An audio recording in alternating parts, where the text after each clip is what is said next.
Earth, environment, humanity, technology, emissions, pollution, balance.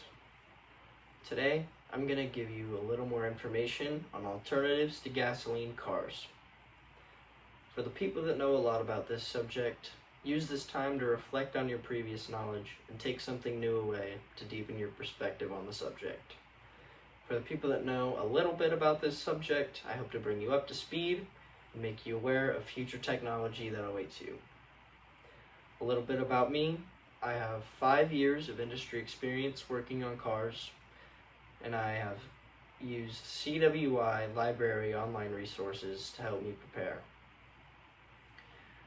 3 alternatives that we're going to be talking about today are biofuels, electricity, and hydrogen. Biofuels are produced from biological raw materials such as plants or animal waste. Popular biofuels would include ethanol and biodiesel. Ethanol is produced from corn grain, biodiesel produced from animal fats. These are both renewable resources, but the only issue is less than 10% of vehicles developed are actually able to use these fuels. This is due to the cost and due to the insufficient emissions reductions that we gain. The National Academy's press book, Transitions to Alternative Vehicles and Fuels, states that various authors estimate about a 0 to 20% reduction in GHG emissions from the use of biofuels compared to gasoline. So while biofuels may be a renewable resource, they don't quite give us the emissions reductions that we're looking for. Electricity, on the other hand, is a lot more promising in that department. Electric vehicles have been produced since the early 90s, and they're much more efficient compared to gasoline engines. The book 2 Billion Cars, Driving Towards Sustainability by Daniel Sterling and Deborah Gordon claimed that 90% of energy provided by electricity is used by the vehicle, compared to 37% out of gasoline vehicles. The barriers, though, would include battery life and cost.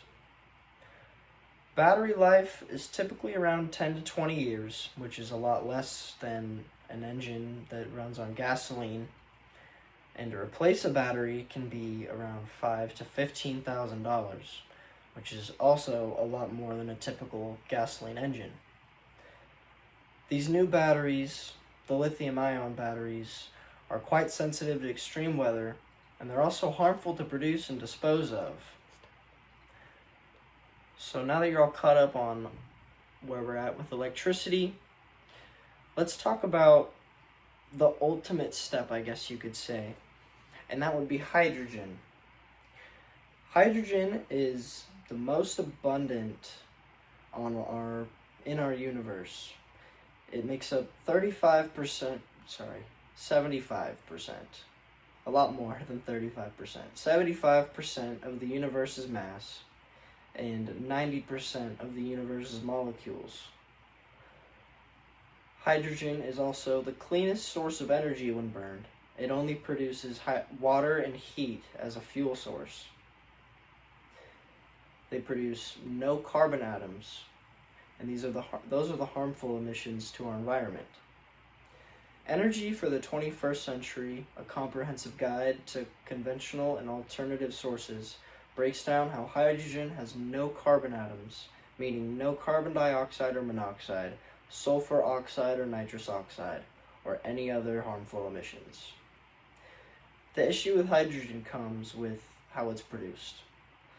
96% of hydrogen produced today is gray hydrogen.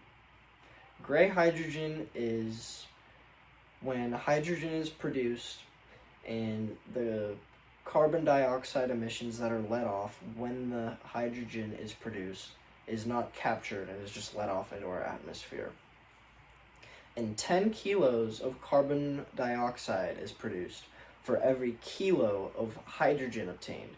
So that means that we're making 10 times the amount of carbon dioxide compared to the hydrogen that we're obtaining. So if we can find a way to produce hydrogen in a sustainable and renewable manner without producing carbon dioxide emissions, hydrogen is the way forward, eventually. So today we've talked about biofuels, electricity, and hydrogen. The three main alternatives to gasoline vehicles right now. Clean fuel, recycling, shorter showers. For me, you, and everyone on this earth, the big and small decisions matter.